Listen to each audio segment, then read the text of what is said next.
The next day, John was there again with 2 of his disciples. When he saw Jesus passing by, he said, "Look, the Lamb of God." When the 2 disciples heard him say this, they followed Jesus. Turning around, Jesus saw them following and asked, "What do you want?" They said, "Rabbi, where are you staying?" "Come," he replied, "and you will see." So they went and saw where he was staying, and they spent that day with him. Over the past 2 to 3 years, I have found my head turned and my heart caught by the transformative glimpse of God I have experienced through Christian community. Like the 2 disciples, I have felt this glimpse feed a deeper curiosity, prompting me to follow and ultimately be invited to come and see. To this end, this 2023, I am embarking on a 6-month journey to dwell with various Christian communities. On the way, I'll be sharing interviews with community members, founders, and leaders to learn more about the blessings, challenges, and wisdom these dwelling places of God hold. In doing so, I hope to inform how it is we might nurture people and communities to be transformative manifestations of God, offering a glimpse of the divine and inviting people to come and see God's loving dwelling place.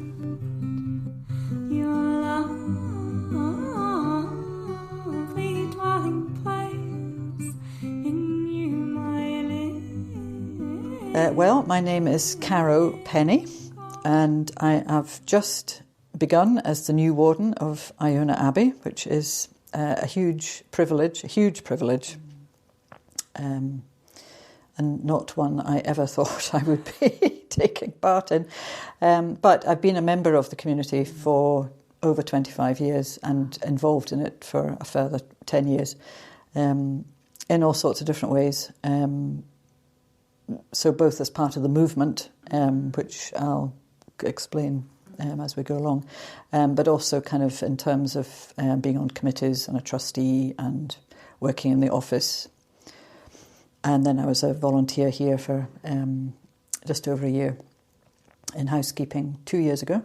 So, yeah, I've got various bits of experience. And what drew you to Iona in the first place? Well, my very first visit was a family half-term holiday, way back, and I think I've worked out now, but that was a holiday, and then several years later, I was part of a youth group, and for some reason, and I've honestly no idea how this happened, we had a visiting guest, and who happened to be George MacLeod. This was in the mid-70s. And I've no idea what he talked about, although presumably it was about the Iona community. And then my very first visit here as a guest in 1984 with a group of friends, and which was really good. But on the back of that, the community had just started a big fundraising appeal to build the MacLeod Centre. And literally what happened, to cut a long story short, was I became the part-time secretary to Maxwell MacLeod, George's elder son, who was heading up the fundraising appeal. And so that was kind of my way in to meeting folk. And I did that for three and a half years or so. And then after that, I thought, you know what, I'd really like to become an associate member. And then 5 years later, thought, you know what, I think I'd like to become a member. So, it's just been a journey like that. But it's a hugely important part of my life. I am a church member as well. but the community has meant a lot and continues to mean a lot. Yeah, well, So it's really been it's a whole real part of your life. Yeah. Yeah. And to touch upon a few things there, you mentioned George MacLeod, who founded the Iona Community. Yeah. Would you mind sharing a bit about the history of Iona Community and how it started and maybe how it's grown? Well, George was a Church of Scotland minister, and in the 1930s he moved to Govan, which was then, one of the hearts of shipbuilding in Glasgow. And then became the Depression in the mid-30s, and he became very aware that there was just a big gap between the lives of the folk who came to church. And my understanding is, in fact, he was a very good preacher, and so he drew people from beyond Govan who were probably, kind of more middle class, as it were. And there was a big gap between their lives and the lives of, the shipbuilders and other workers who now had no jobs. And he came up with this idea how good it would be for trainee ministers to work together with craftsmen. And I think as a family, and himself growing up, they visited Iona, so he had been to the Abbey and knew that it was a ruin. The Abbey church had already been rebuilt at the end of the 19th century, but the resident part was still in ruins. And so he came up with this idea of bringing these different people together over the summer. So it took best part of 30 years, but they were, and they weren't always unemployed craftsmen. There were, others who he brought in over the years. But it just gave two groups of people, basically, from very different backgrounds with different life experiences, a chance to get to know each other. And the ministers, the trainee ministers, were the kind of apprentices. So this was a different kind of status for them, because they would probably normally think, well, we're... So that was really good, and it was from that time, I believe, that the phrase "a demanding common task" came about, and we still use that, which is good. And it was very much, it was all men in those days. the workmen who weren't used to going to church on a regular basis, would worship in the Abbey together with everyone. So, and that was during the summer. For just the summer months. And the trainee ministers would learn crafts. And then they would go back, and they were strongly encouraged, and usually were in kind of placement, if you like, in a parish in quite a disadvantaged area, so that they could bring their skills to that and experiences to that, and learn from too, obviously. So that all kept going, and then once the rebuilding was finished, basically in the mid-1960s, and I don't think George MacLeod had kind of thought beyond that, certainly in terms of the community carrying on, but the men said, well, we don't just, we want to keep in touch, and so I think they had already kept in touch themselves, on the mainland, as it were, but from that evolved, let's meet together intentionally once a month in our locations, neighbourhoods, and that those are what we now call family groups. We're called that from early on, and members do that on a regular basis. So I've been part of a family group in Glasgow for 20 years, and we met once a month, and I've just joined the Iona and Mull one, which would be great. Yeah. Wow. Yeah. And so you mentioned being part of Iona when it was a movement. So was there a transition from movement to community? Right. So no, I think it was always called the Iona Community. But when I say movement, that's really just recognising that in terms of the membership who, I mean, were initially all in Scotland, and then it's kind of, grown out towards the UK and Europe and beyond. So the movement is that kind of, is the members and the outward facing, as opposed to the kind of organisational side of it. Yeah. So, like, we are a charitable organisation, and we've got what do you call it? The formal memorandum and articles of association and all that kind of stuff. So that movement is the kind of the energy in that sense, So that's what I meant by that. Yeah. But we are all the Iona community, Yeah. And you also mentioned becoming an associate member, then a member. Mm-hmm. I know there's also a young adult group apparently. Yeah. So would you mind? And then obviously, I know there's also a retreat centre as well. So would you mind describing the different layers of belonging? Yeah. Being part of the community. So in terms of being a member of the community, we start, as it were, by becoming an associate member. And actually, I probably should have started with the rule. You can start with the rule. I'll start with the rule, sorry. You can delete the last sentence. So the members are committed to a rule which is very much based on the traditional Benedictine one, this having been a Benedictine monastery, which is in 4 parts. And just so that I get them right, because I should know it off by heart, because every so often we review it. It doesn't massively change, but we kind of reword it or whatever. Shall I? Yeah. So we commit ourselves to, number 1, daily prayer, worship with others, and regular engagement with the Bible and other material which nourishes us. 2, working for justice and peace, wholeness and reconciliation in our localities, society, and the whole creation.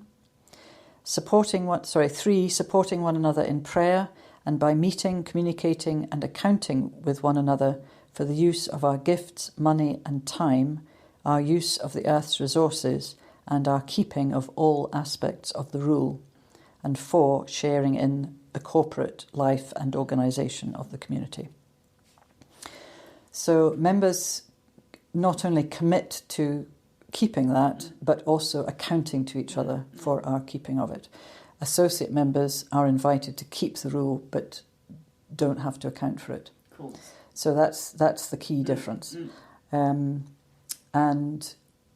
one of the aspects of being a member of this community, which is really important to me, is we make an annual recommitment.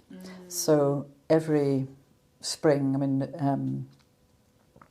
April, May, and then kind of the 9th of June being Columbus Day is, there's a special service, particularly in fact for associate members on that day, but we can, when I'm doing the accounting and we are sent a paper, it's online now, so we do literally sign and say, yes, I am with the community. Yeah.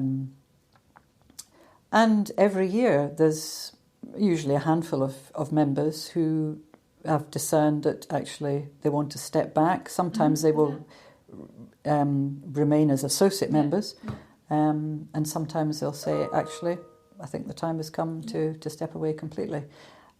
And I find that really powerful, because in my church tradition, and I think not all church traditions, but many of them, you become a church member and then that's it. Yeah.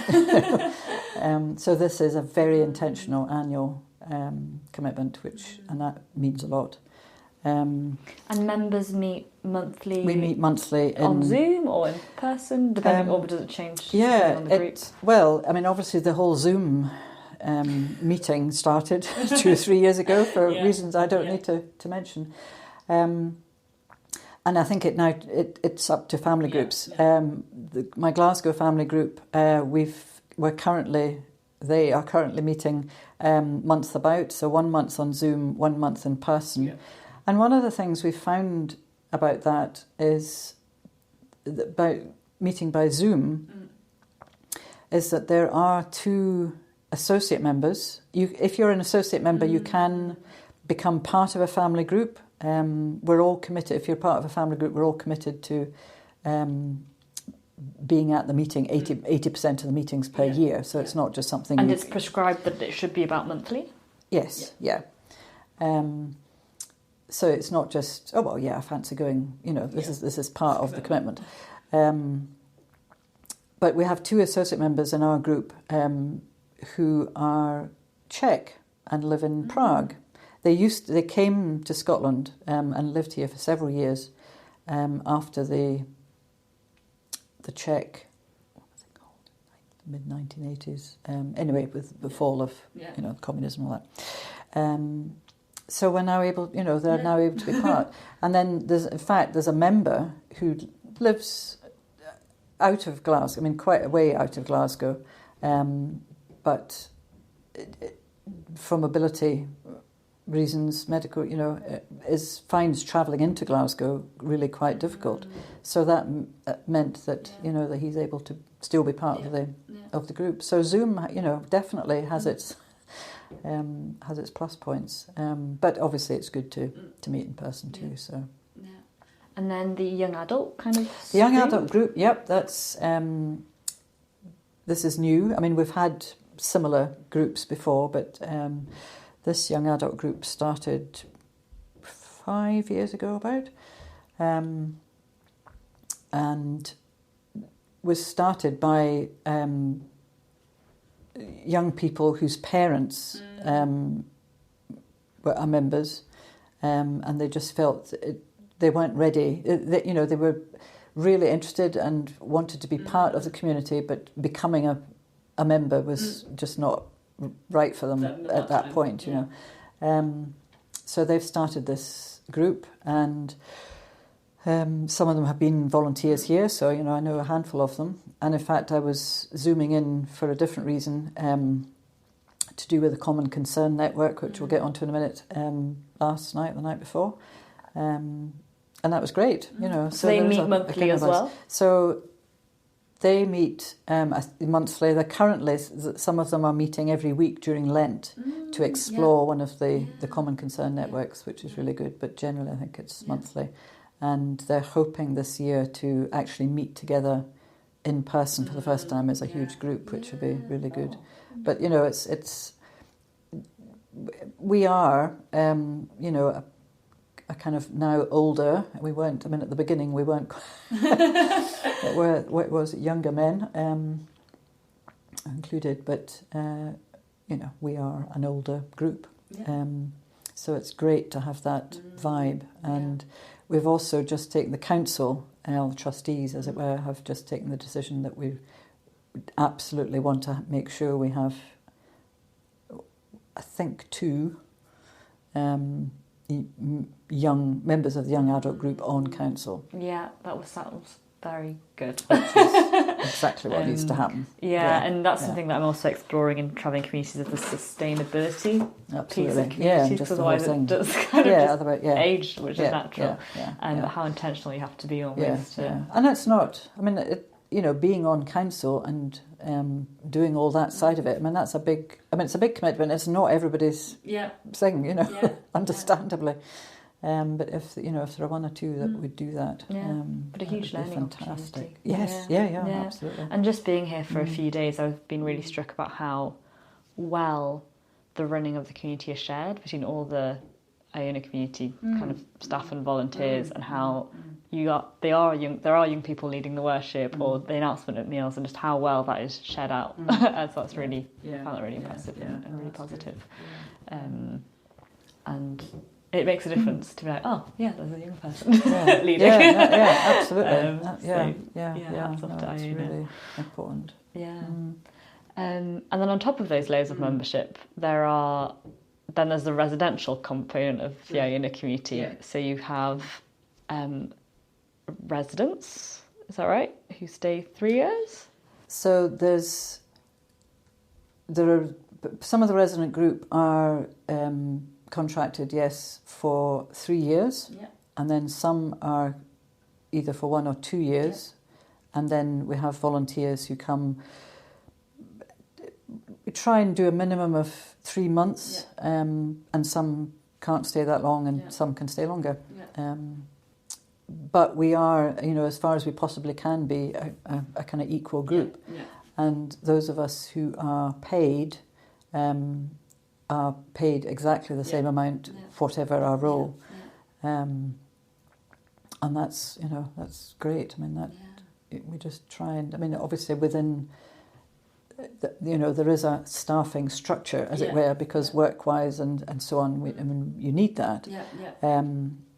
But we try and, not get too hierarchical. At the end of the day, decisions have to be made, and if we can't make them in common, then somebody has to make them. But on the whole, we're pretty good at doing it together, which is great. And so, for example, the community that I was part of and another community which I visited, community members would have some kind of accompaniment or someone that they could go to with kind of concerns or problems. Is there that kind of structure as part of the Iona community, or? There's certainly, we have different support. So there are 2 members of the community who don't live on the island, and they were here 2-3 weeks ago, sharing their, what they can offer in terms of spiritual companionship. There are outside, 1 or 2 outside organisations we have a connection with if there's a kind of more serious. And then there's a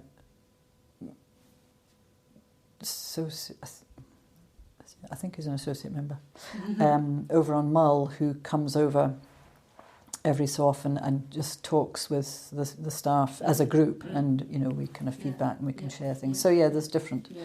And then here, obviously, if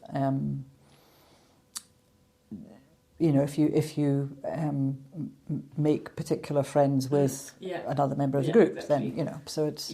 But there are the formal ways too. So it definitely feels like a family. Well, that's good to hear. Which is really nice. Yeah.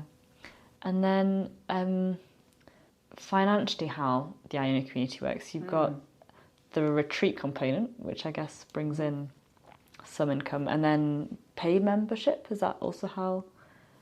And then fundraising. It's frustrating in looking at communities. It's that thing of money is a thing, and to be sustainable, absolutely. You have to be financially sustainable as well. Absolutely right. So it'd be interesting hearing where it's at now, but maybe also how it's developed over time.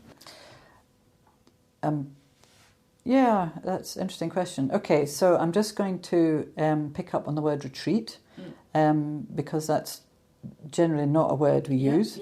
So we usually say, we are not a conference centre, and we're not a retreat centre, because if conference centre implies, well, you can come and do your own thing and we'll give you meals and blah blah blah, and retreat centre, from a lot of people will kind of imply, well, I can just come and kind of do my own thing and it's all quiet and da da da. And we're kind of neither of those things. It's not to say that there aren't moments of quieter, but what we want to do here, and what we do here in the Abbey with guests and resident staff and volunteers all together, is build community every week on week. So the welcome is for everybody. And in fact, I was just saying to someone today that hospitality, yes, we are, giving the space for hospitality and, making the meals and the worship and so on. But of course, we receive hospitality from guests as well. I see it, it's absolutely, it's a two-way, or at least a two-way, more than that, relationship. So when guests come, and we welcome them, we say, we come together in worship, we come together around meals. on a Tuesday, usually there's a pilgrimage, and that's a kind of key point, because folk usually arrive on a Saturday, and they're getting to know each other, and there's quite often a mixture of groups, families, individuals, friends, but you'll be meeting people you've never met before and might never meet, because people from different backgrounds and so on to some extent. So yeah, we try our best to become a new community kind of every week, and that's that is a demanding common task. Incredibly so. But it's again, it's a wonderful privilege, and it can be challenging. But that's life, So that's kind of how we see the weeks and what we're doing here and how we frame them. In terms of money, members, we don't have a sum, there isn't a membership fee, as it were.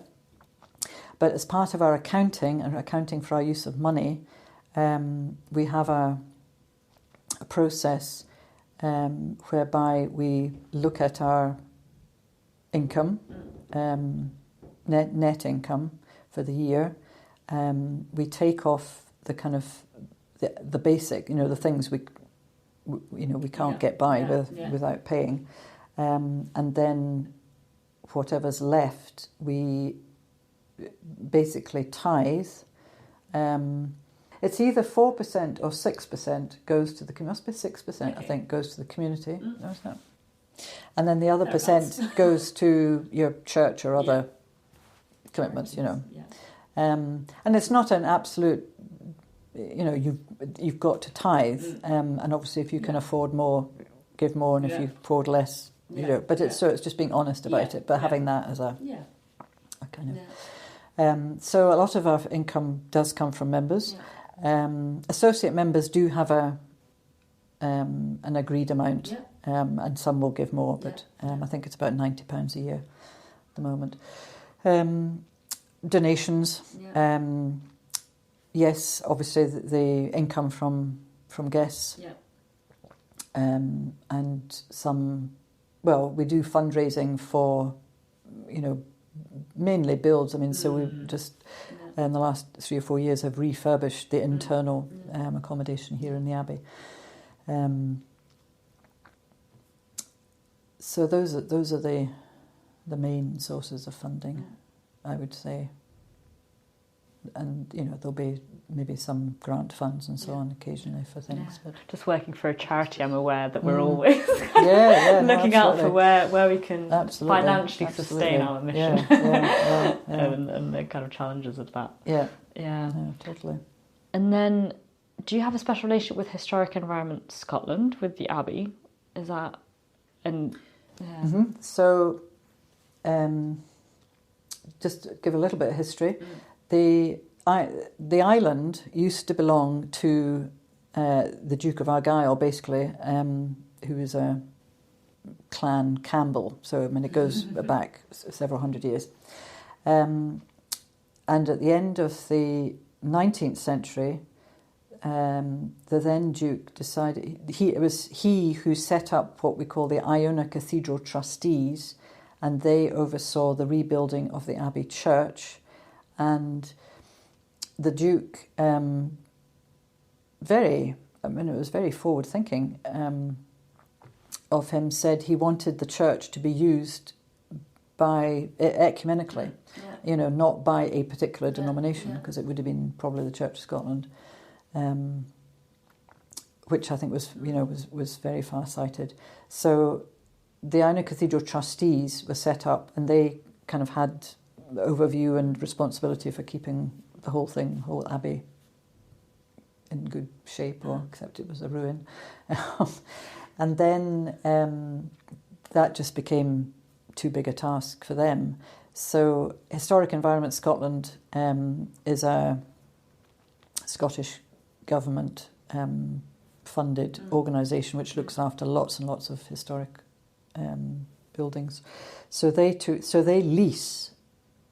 the Abbey building and grounds from the cathedral trustees, and then the Iona Community leases the use of the residential part of the building from Historic Environment Scotland. Including the bit that we're in now. Including the bit we're in now. So Historic Environment Scotland, as well as having responsibility for keeping the, the outside and the basic, because there's quite a lot of damp and so on. I mean, it's much better since the refurbishment. And they are also responsible for the day visitors coming round, and that's partly how they make their income as well, obviously. So we're working with them. I mean, they have responsibility not only for the outside, but I mean, for instance, for fire regulations and so on. So we have regular meetings with them. I mean, I think they do have an understanding of who we are and what we're about, and want to be as helpful as they can, and we do our best to. Well, obviously we have to comply with the regulations, but it's good. We occasionally we come together for cups of tea over the table, and just have the staff together as well, which is good. Sounds like a similar relationship that we have at the Rose Castle Foundation, in that we're a charity but also rent a castle, as it were, for our programming. Sounds like a similar relationship, which releases the charity from having to look after an ancient building. Yeah, exactly. Which is beneficial.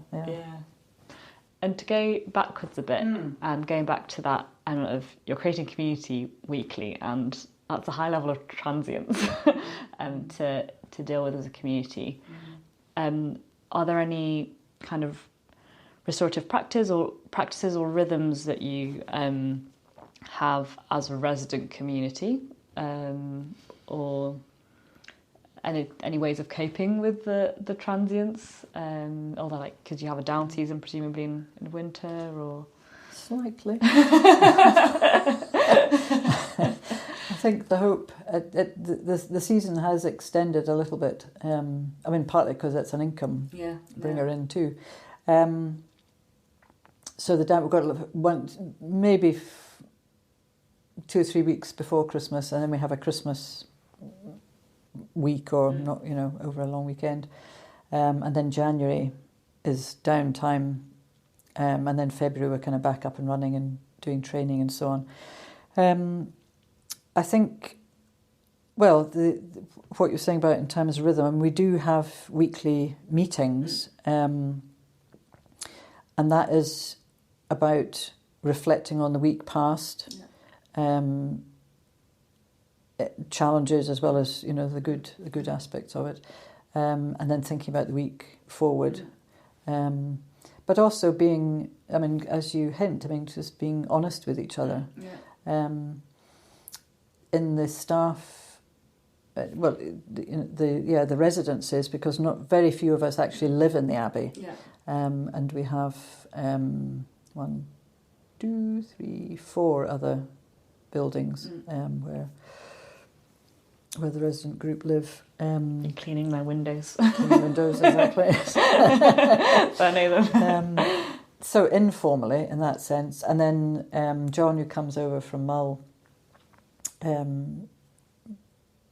fairly regularly to engage with us, and then part of our training comes from Place for Hope, which you may know of. Right. Okay. Well, I mean, you'll understand that training, which includes kind of trying to understand each other, but also conflict resolution training, and I mean, they're at hand if we were to need that, and they come 2 other times during the year just to kind of check in with us as a group and also individually if necessary. Was that the kind of thing you were... And having lived in community for 2 years, also with quite an intense rhythm of stuff and common shared purpose, and knowing that it can get really tiring. And so is there any wisdom that you would share about how you managed to kind of stay in a very transient environment, or how the community kind of copes with such a transient environment. Or because also in exploring community, it's wanting to explore how you can create a community which is sustainable to be a part of. So the community that I was part of,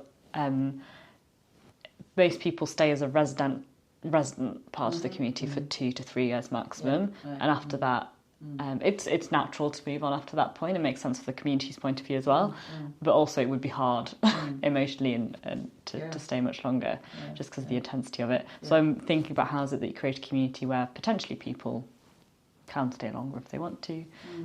Obviously some communities just operate on a 1-year turnaround and that's a different model, but wondering how the Iona community does it with a transient volunteers and a more permanent base of people.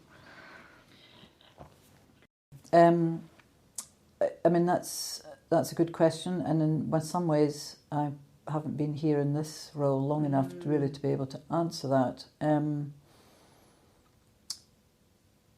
But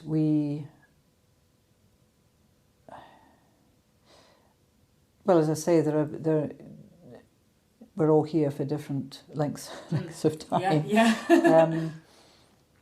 And I guess, I mean, when you get new people coming, there is an energy, which is great. And that's one of the great things about having volunteers. I mean, I think you don't want to have too many new people too often because you're having to train and retrain. But just having another. We're trying to get back to having volunteers. A group of volunteers arriving pretty much on the same day, so that we can orientate them together and so on, rather than a sort of drip. Ask that question again. Have I answered it in any way? It could be personally as well. How is it that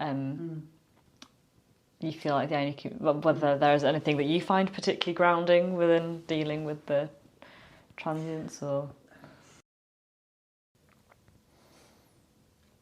I think, being here in this place, it's because we're not talking just the Abbey, but the beauty of nature and creation, which is just, whatever the weather, but if it's beautiful, it'll look bright and sunny. But not only, and that I find very grounding too. And just, I personally have a little phrase, for want of better words, not even that, that I use, which may seem odd when I'm living in a community with lots of other people, which is being alone in community. So that even when I'm on my own,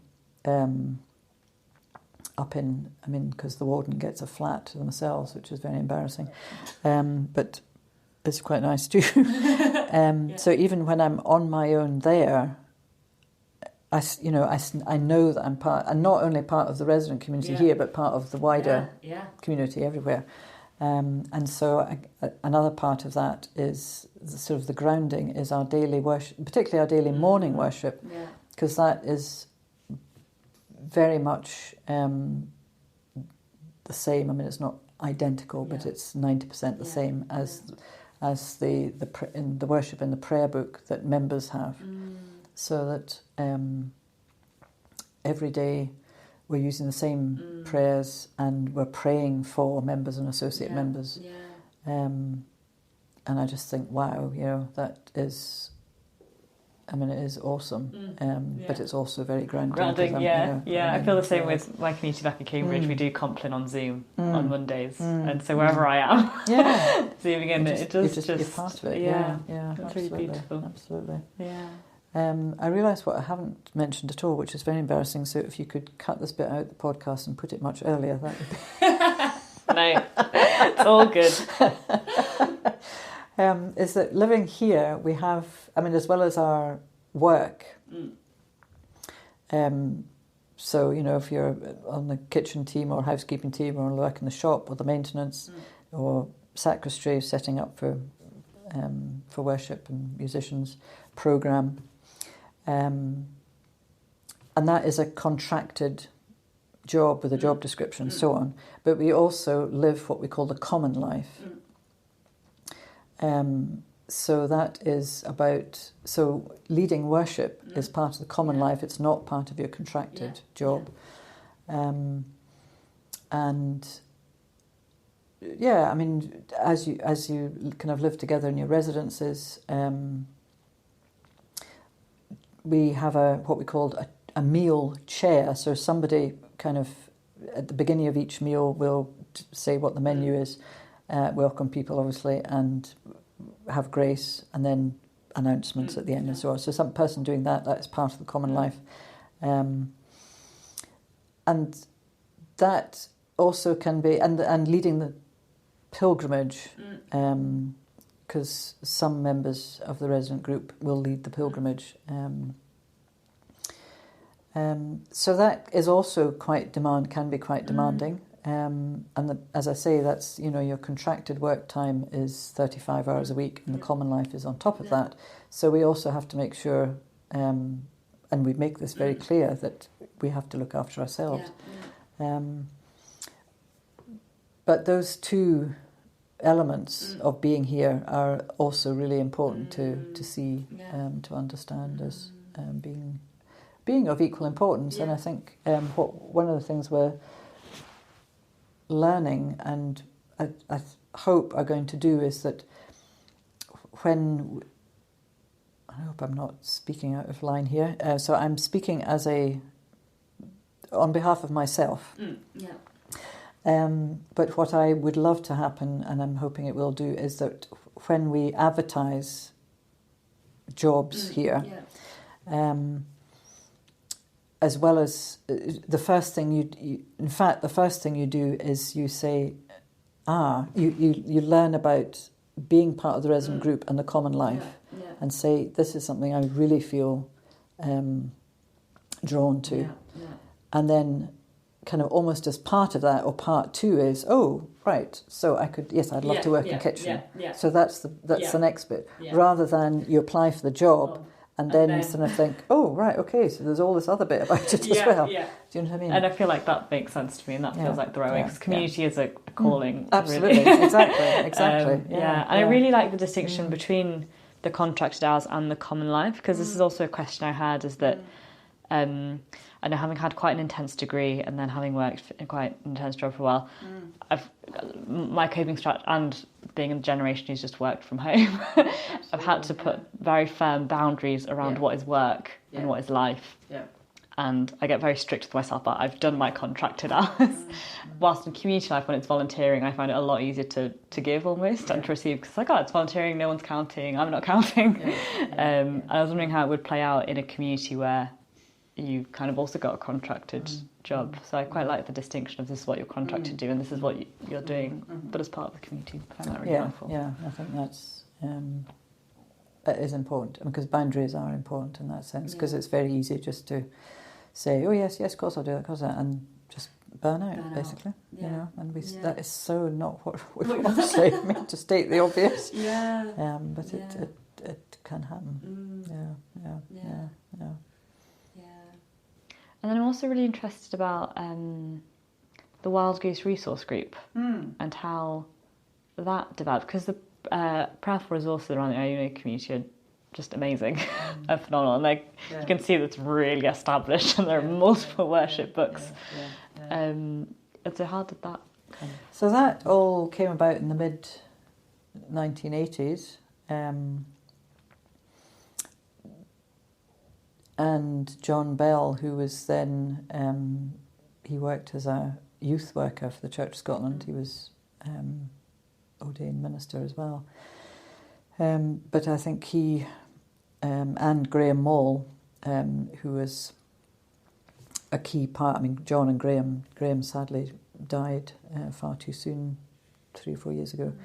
But they kind of started it, but had a wider group of people as well. And just realised what, obviously how central worship was, but that it's something that should evolve. We shouldn't just get stuck in liturgies and hymns and so on. And as you say, I mean, it just absolutely took off. And so hymns and songs, not only that they had written, but that they got from brought from other parts of the world, and liturgies, and there was a little series of books they made in the 80s, I think, of little drama scripts, which are very funny, some of them, but also, you get the point. It has been, it's just amazing. And that has gone worldwide. I mean, as you'll know, and John certainly has travelled all over the world. So they had a group, 6 or 8, 10, 12, for a number of years, and then it kind of, I think those people were ready to move on. So it became a smaller group, but they've continued to run weekends or sessions, either based in Glasgow or here or by invitation. Where we are now is John has retired. Graham, as I say, sadly died. So there's just a couple really who are kind of keeping it going, but also reviewing, and kind of thinking what the way forward is. So we're just at that kind of moment now, and who knows? Already sitting on such a rich resource. Absolutely, and a lot of people who come to the Abbey as guests have come really directly because they know of either have met John or been at a session he's done perhaps locally where they live, or in church have sung the hymns and kind of think, actually, would like to go and go to Iona and stay, So that's been a very direct route for a lot of people, understandably. So we'll see. We'll see what happens. I mean, my own thought is, I don't know what the immediate future is, but I'm also someone who, believes in evolution in that sense. Yeah. And sometimes, after however many years, it's time for something to move on and a new thing to. Yeah. But I'm not saying that I want that to happen. But but we will see. The Spirit will call in whatever way she will. Yeah. But I think we're just at that point where we're kind of thinking about it just now. So as you say, so that's the Wild Goose Resource Group, and then we've also got Wild Goose Publications, which is a separate department, as it were. But over the years, they've published a lot of books, a lot of them by members or with liturgies again contributed by members, associate members and others. I found myself wanting to buy so many books in the book shop. I'm not much of a shopper, but the Iona shop is an exception. So we're really blessed with so many gifted folk. And I'd love to cover the Common Concern Network. Would you be able to share more about those? So a few years ago, Justice and Peace concerns have been with us right from the start. George MacLeod fought in World War One, and when he came out of that, became a pacifist. So from the start of the community, very much anti-nuclear has been. We're not a pacifist community, but some members are. But we're definitely anti-nuclear. But, and very much with a focus on disadvantaged areas too, so poverty and inequality have been important from a long time. But, so we've kind of been active and expressed our commitment to justice and peace in different ways over the years. And then just 4 or 5 years ago, 4 or 5 years ago, let's say, someone came up with the idea of common concern networks. So networks for members and associate members who have a common concern. And we now have 7 or is it 9? And if I try and remember, I'll get some of them, but I'll forget some. Let's see how many I can remember. In no particular order. So there's one on migration and refugees, poverty and inequality, faith and spirituality, interfaith relations, environment, LGBTQI+. Thank you. I'm just trying to remember the wall as we walk into the Abbey. That's 7. That's 6. Challenging racism, Israel, Palestine. Oh, and peace, which would include nuclear, anti-nuclear. Yeah. 1, 2, 3, 4, 5, 6, 7. It is 9 we have now. And they all work in slightly different ways, with the current government trying to push through this shockingly awful bill on migrants and so on. So the migration and asylum and refugee one has very recently, we've all been sent an email with information about please write to your MP, MSP, and here's some not a specific wording, but things that you should. The LGBTQI one has been really, there's some fantastic liturgies and so on. They ran a week here last year, which I wasn't at, but I believe went really well. And so they're members and associate members. And then they meet around their common concern in addition to the family groups. Yeah. Yes. Yeah. Usually, I think most of them meet monthly. I'm part of the interfaith relations one, which is a very, very new one, and we decided, at least to begin with, we would meet every other month. Yeah. And that's working well. And there's folk from all over the world, basically, which is just fantastic. Yeah, so it's they're working well, and and it's folk who are either already committed and active, or who want to be and want to find out more. So it's a mixture. Yeah. So it's great. And I think there's so much to be learned from challenge. Absolutely.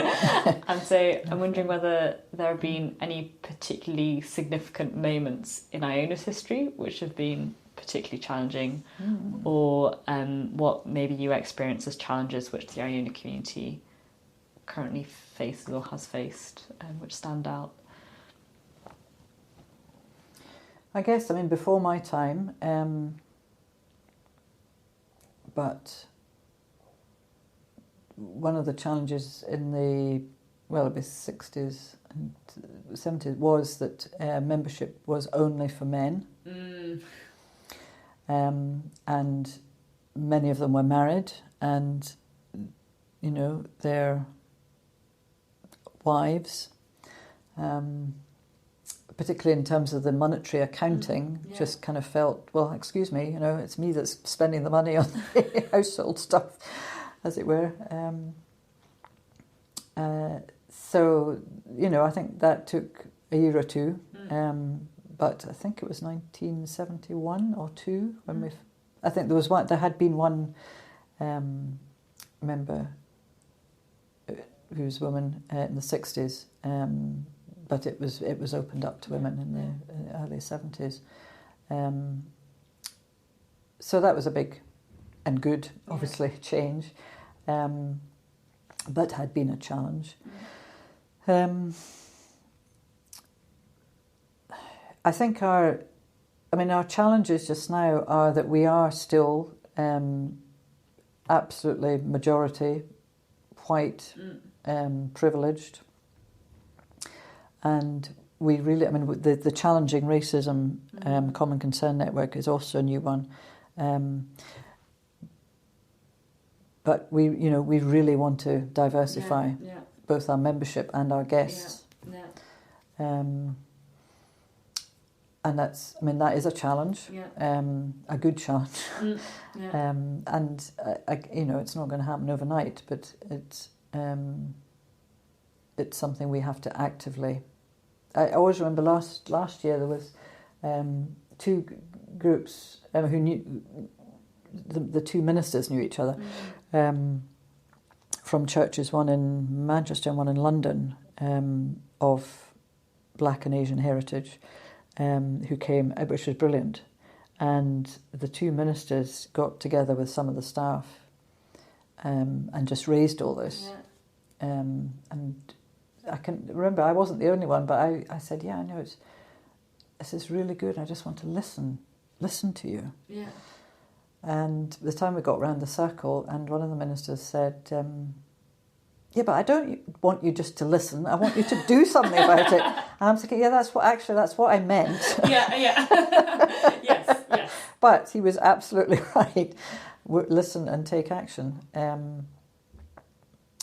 So we're still in touch with those groups and are hoping that they'll come back. And so, you know, and that's tiny, but it's a start, you know. But it's difficult, and we need to hear from folk with ideas as to how, you know, a kind of fairly middle-class, white, privileged movement actually attracts people and says, you know, we need to learn from you. We want to learn from you and embrace you, and you be part of our community. It's not we want you to become part of our community and then we tell you how to be. You know, but that, you know, that's not always straightforward. But that is absolutely probably, I think, our key challenge. Finance, obviously, but that's different and not the same. I think one of this I think is less of a challenge, but certainly a change. And I do remember in probably the late 1990s, anyway, a service when I was here as a guest, and there was a wonderful evening service led by someone on the staff then, and he's an associate member, and that was, I think, the first time when we basically outed ourselves as welcoming of LGBT folk, and it was a really powerful service.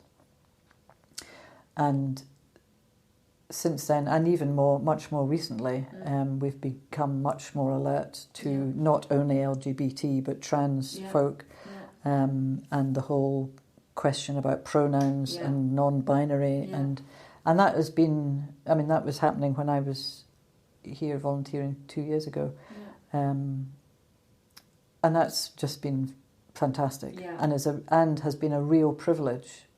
And I'm thinking, goodness, here is a space where, you know, and there were 2 particular people I can remember who felt able to share and actually be themselves. And I'm thinking, wow. You know, wow. Yeah. And I was particularly impressed by, for example, the section in the welcome pack on pronouns and how it was introduced at the beginning of this week of community. And just like, well, that's been just being shared and vocalised really well. Good. Well, that's really good to hear, because it is, I mean, it's still a whole new thing for a lot of people. And some people it's new but they get it, and other people it's new and they don't totally get it. And that's fine, but it's about respecting each other and listening and actively listening, as it were. So that's, and we've got a long way to go still, but it's a start. But the other, being a more diverse community is that's the big challenge, and we've taken that challenge on board. But we've got to move on with it. And then moving from challenges to blessings. Oh, where to start? That's my reaction when I get asked about community as well.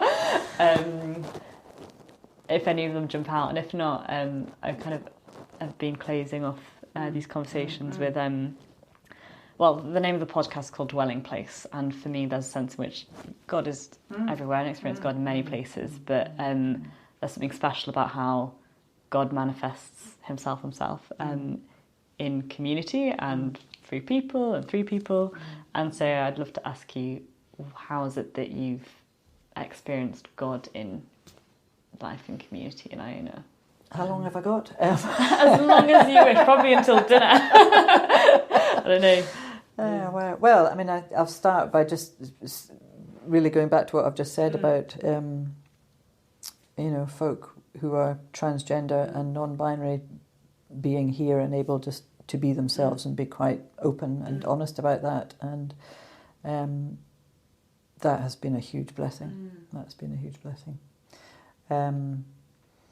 Just the little conversations you have with people, and you just never know what someone's going to say, and it can in some ways feel very kind of ordinary, and in another way you think, wow, someone's actually just telling me this. It's just amazing, I've learnt so much in 4 days. It's absolutely. I think too, in terms of the resident group, we've had discussions which have been challenging about how we live together well. But by the end of those discussions, we have listened actively to each other and we've come to an agreement, Is there space set aside for those particular conversations, or do they arise when you feel like you need them? They usually happen, well, they may start in all sorts of different places, but they will come to the resident group weekly meeting. And then we'll take them forward as appropriate. So there was a discussion started 1 week, and we said, we want to talk about it, and then the following week we did, and I thought, goodness, this was going to, either everybody was going to be at loggerheads with each other, or, I was going to, as warden, I was going to have to make the final decision, and I'm thinking, no, but it didn't. We all just... And how big is the resident community? It's about 16, I think. Yeah. In terms of, so not the volunteers. Yes. 16, 17, I should know about that. So that was a huge blessing.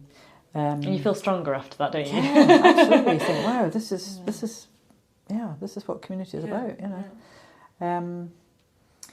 and just that, as you say, the kind of coming and going of the resident community and volunteers and guests, and then we can get day visitors that you might meet. Just being on Iona with the islanders, I mean, that is hugely important, and we go to the, any of us, but certainly myself and Benedict, who's what we call the operations manager, does the business side of things, here, go to the local community council meetings, and that's great, we're part of that too, because we're part of the island community, and that's a real blessing. I can remember having an experience, and this isn't so much about people actually, but about nature 3 years ago, during COVID, and we still had visitors coming to our services, but because of COVID, they had to book in online, and then we had to tick them off and get their phone number and everything, just in case. And I was on the door one day with the clipboard list, and I could hear the service was just beginning to start. The leader had, stood up and said, "Welcome, everybody." And it was a beautiful day, and I thought, I'll just stay out here for another couple of minutes in case there's a late visitor, which there wasn't. But I thought, you know what? I'm literally on the doorstep.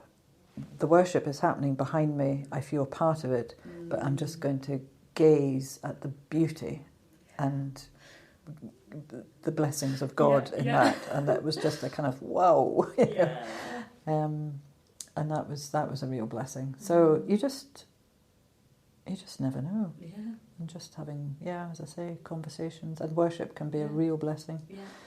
The fabulous food is a real blessing. It's just extraordinary. And when you think, we are, as we say, an island off an island, so there's the mainland, and then there's the island of Mull, and then there's a little island of Iona. and most of our food has to come from the mainland right across, you know. And if the weather's bad, sometimes we don't get a delivery. Yeah. And yet, you know, we are so blessed. I know I sit here and I'm thinking, I get 2 great meals every day, plus breakfast. Yeah. It's 3 great meals every day. Yeah. And here are people around the world who are absolutely starving. Yeah. And that, you know, that is a blessing, but it's also, I want to be very alert to the fact that it's a blessing, because it isn't for everyone, and that's just awful. Yeah. So it's about, you know, so so there's blessings every moment of the day, basically. Relatable. And you never know what it's going to be next. Yeah. And some people listening will have experienced community like ourselves and find something very enriching in it, hence why we're in them.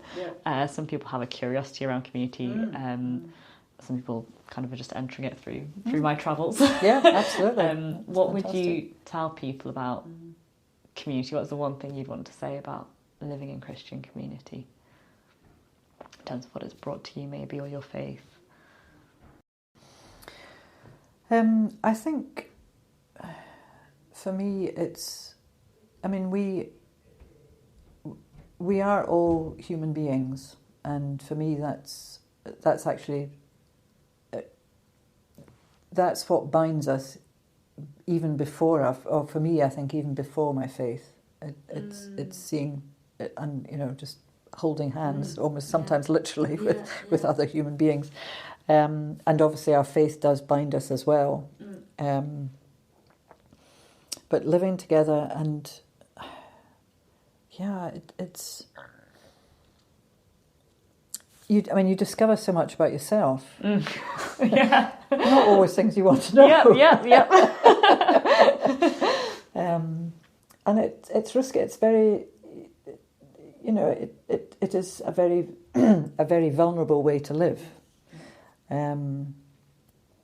But one of my, I mean, you'll see Lakshmi, but one of my favourite symbols is a Maori symbol called a koru, which is a kind of spiral, for want of a better word, and it's based on the unfurling fern. So if you think of even a bit of bracken, but in a fern, and it's kind of tight, and then as it unfurls, and the Maori meanings of it are new beginnings, growth, and surrender. So you're surrendering yourself, you know, because that's a very vulnerable thing to do, is to unfurl in front of, you know, you don't know what. So I think but actually that kind of encapsulates for me what community is about, and it's that space to be honest and vulnerable, but also trusting that is a real time of growth, you know, and real opportunity. And none of us are perfect, and that's not the point, but it's honesty and trust and living in vulnerability to each other and to God, obviously, as well. And the blessings just shower down if we're willing to see them and receive them. Oh, well, thank you so much. Thank you. No, thank you. It's been really precious, questions, and thank you so much for giving me your time. So welcome.